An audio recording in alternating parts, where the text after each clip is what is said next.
এই মুহূর্তে সব থেকে বড় খবর, ভোটের আগেই দিলীপ ঘোষ বঙ্গ বিজেপিতে বড় দায়িত্ব পেয়েই এবার পুরনো ছন্দের দিলীপ ঘোষ তৃণমূলের ভাঙন ধরাতে শুরু করলেন।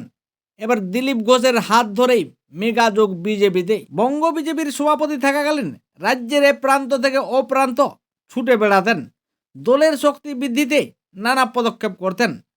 অমিত শাহ বঙ্গ সফরের পর সেই ছবি আবারও দেখা গেল।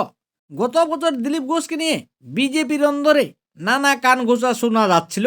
2025 সালের 30 এপ্রিল দীঘায় জগন্নাথ মন্দিরের উদ্বোধনের দিন সস্ত্রীক সেখানে গিয়েছিল দিলীপ ঘোষ। এরপর মুখ্যমন্ত্রী মমতা বন্দ্যোপাধ্যায়ের সঙ্গে সেখানে তার বৈঠক নিয়ে অসন্তোষ প্রকাশ করেছিলেন রাজ্য বিজেপির একাধিক নেতা। তা নিয়ে বিজেপির অন্দরে কম জলগোলা হয়নি।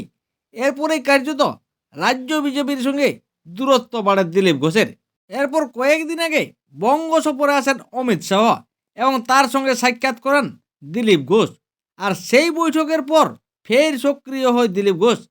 এরপর আগামীকাল মেদিনীপুর শহরের এলআইসি মোড়ে বিজেপির পক্ষ থেকে পরিবর্তন সভার আয়োজন করা হয়।